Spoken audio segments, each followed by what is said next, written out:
Sveiki, krepšinio bičiuliai. Pagaliau sulaukime ypatingo sezono metų – Citadelė Karaliaus Mindaugo taurės turnyro finalo ketverto. Šiemet Vilnius Karaliaus Mindaugo taurės kovas priima jau 4. kartą turnyro istorijoje. Bet, kadangi jau pradėjau vardinti skaičius, truputėlį atsukime juostelę atgal. Pradėkime nuo to, kad dar praėjusio amžiaus pabaigoje Lietuvos krepšinio klubai kovojo dėl sporto taurės. Tačiau, kai turnyras įsikvėpė, Lietuva liko be to, kad daugelį Europos šalių turėti yra tiesiog garbės dalykas. O mes juk negalėjome likti užribėje.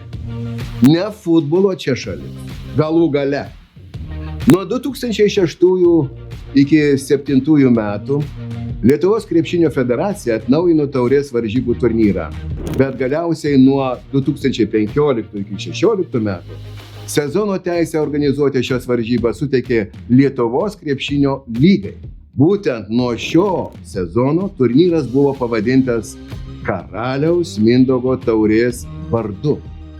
Lyga priėmė ir dar vieną svarbų sprendimą.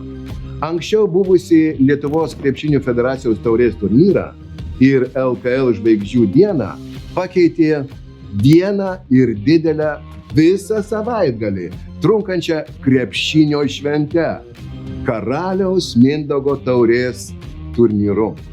Su daugiau šviesų, daugiau garso, daugiau kokybės ir, pripažinkime, žymiai daugiau dramų. Jie suprato, kad krepšinis Lietuvoje nėra tik sportas. Tai šou, kuris vertas milijonų akių. Pirmasis į karališkas regalijas įsuktas Karaliaus Mindaugo taurės turnyras įvyko 2016 m. vasario mėnesį Vilniuje. Vilniečiai tą dieną pirmą kartą istorijoje į viršų pakėlė Karaliaus Mindaugo taurės trofėjų ir įrodė, kad sostinės sienos ne tik gražios, bet ir labai storos. Lietuvos Rytas triumfavo, finale nugalėjo Šarūno Jasiukevičiaus vadovaujamą Žalgirį. Naudingiausių žaidėjų tuomet tapo lietuvis Antanas Kavaliauskas. Lygiai po metų Karaliaus Mindaugo taurė persikėlė į Kauną. Ir štai čia prasidėjo Žalgirio dominavimas. Finale jie susitiko su Panevėžio Lietkabeliu, treniruojamu Kaziu Maksvyčiu. Vilniečių tąkart finale nebuvo, nes šie dar ketvirtfinalyje buvo nusileidę Utenos Juventus klubui. Rezultatas – triuškinanti pergalė ir pirmasis Karaliaus Mindaugo taurės trofėjus Kaunui. Naudingiausių žaidėjų statulėlę pakėlė Edgaras Ulanovas, kuriam ši tapo pirmąją iš daugelio jo kolekcijoje. 2018-aisiais turnyras persikėlė į Klaipėdą, kur finale ir vėl susitiko mirtini priešai – Žalgiris ir Rytas. Ir vėl dominavo Edgaras Ulanovas, atnešė Žalgiriui pergalę 81-62. Didžiam šeimininkų sirgalių liūdesiui ketveriukė nebuvo Klaipėdos Neptūno, kurį ketvirtfinalyje iš tolimesnių kovų eliminavo Alytaus Dzūkija. Tai buvo paskutinis kartas, kai turnyro metu vyko dėjimo konkursas, kurį laimėjo Kenny Gainsas iš Juventus.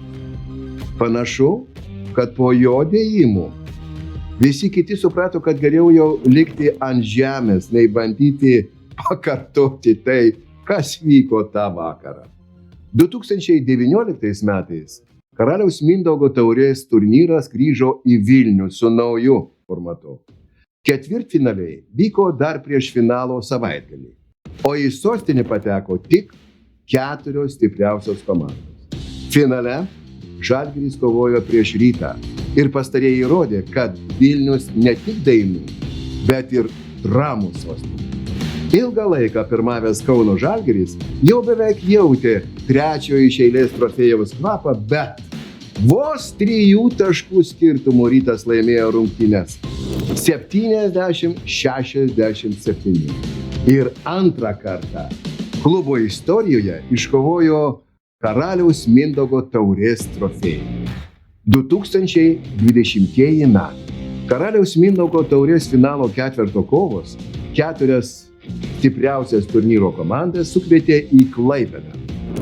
Finale žiūrovo vėl laukia Žalgirio ir Ryto akistata. Praėjusių metų nesėkmė finale kaitino žalgiriečių kraują ir Jasikevičiaus Kariauna revanšą pasiekė triuškinančiu 20 taškų skirtumu. Iškovojo pergalę 86. Smūgis matyt buvo toks stiprus, kad Rytas iki šiol neatsigauna. Tai kol kas buvo paskutinysis kartas, kai dėl Karaliaus Mindaugo taurės trofėjaus jie kovojo finale. Ir štai atėjo 2021. Keisti metai. Keistas į Panevėžį atkeliavęs ir Karaliaus Mindaugo taurės turnyras, kuris dėl pandemijos vyko visiškai tuščioje arenoje. Čia finale susikovė Žalgiris ir Lietkabelis. Vis tik pastariesiems pritrūko ne tik taškų, bet ir geresnės jungties į finalo pergalę. Tuščiomis tribūnomis, bet pilnomis rankomis Žalgiris nugalėjo rezultatu 76-69. O naudingiausių žaidėjo tapo Geoffrey Lauvergne. Žalgiris su Lietkabeliu finale susitiko ir 2022 metais vasarį. Tąkart Karaliaus Mindaugo taurės finalo ketvertas jau trečiąjį kartą organizuotas sostinėje. Finale kartojosi praėjusių metų scenarijus. Laimėjo Žalgiris, o naudingiausio žaidėjo laurus vėl nuskynė Geoffrey Lauvergne. Panašu, kad jei būtų kuriamas Karaliaus Mindaugo taurės pergalės vadovas, Žalgiris tikrai galėtų jame parašyti pagrindinį skyrių. 2023 atėjo metas Šiauliams. Karaliaus Mindaugo taurės finalo ketverto kovos prasidėjo nuo sensacijų. Pusfinalyje Jonavos klubas, treniruojamas Virginijaus Šeškaus, įveikė Rytą. Į finalą patekę jonaviečiai sustoti net neketino ir metė rimtą iššūkį Kauno Žalgiriui. Žalgiriečiai tik po rungtynių galėjo lengviau atsikvėpti, nes ketvirtąjį trofėjų iš eilės iškovojo tik 4 taškų skirtumų. 81-77. Bet juk net ir minimalus triumfas, vis tiek triumfas. Ir Žalgiris savo kolekciją galėjo papildyti 6 trofėjumi. Naudingiausių žaidėjų po 2 metų pertraukos ir 4 kartą karjeroje tapo kas? Edgaras Ulanovas. Tais metais Karaliaus Mindaugo taurės turnyras pasiekė rekordinį 800 000 žiūrovų skaičių ir įrodė, kad krepšinis Lietuvoje ne šiaip sportas, o visas nacionalinis ritualas. Ir štai atėjo 2024, kuomet turnyras po 7 metų pertraukos sugrįžo į Kauną. 4 kartą turnyro finale žaidė Kauno ir Panevėžio klubai. Žalgiriečiai, treniruojami Andrėja Trinkieri, 7 klubo istorijoje Karaliaus Mindaugo taurės trofėjų iškovojo nugalėdami Lietkabelį 86-70 ir įrodė, kad žada turėti daugiau titulų nei jų varžovai planų.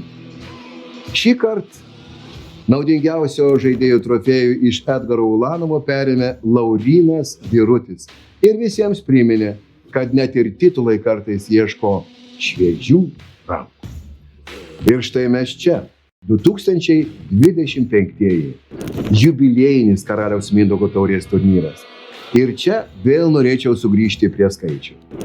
10 metų, 8 dalyvavusios komandos, 24 tautybių žaidėjai ir 7 tautybių juos treniravę treneriai iš viso pasaulio. 40 sužaistų rungtynių, 6185 pelnyti taškai ir daugiau nei 16 milijonų žiūrovų, 10metį stebėjusių kovas ir kūrusių tai, kas tapo ne tik krepšinio, bet ir vienybės švente. Liko tik atsakyti į paskutinį klausimą. Kas kels nugalėtojo taurę į viršų šiemet? Tikėkis netikėto, sako karaliaus Mindaugo taurės turnyro šūkis. Mes ir tikimės, nes šiemet krepšinis vėl rašys istoriją ir tik nuo žaidėjo priklauso, kas taps naujojo dešimtmečio pirmąja legenda.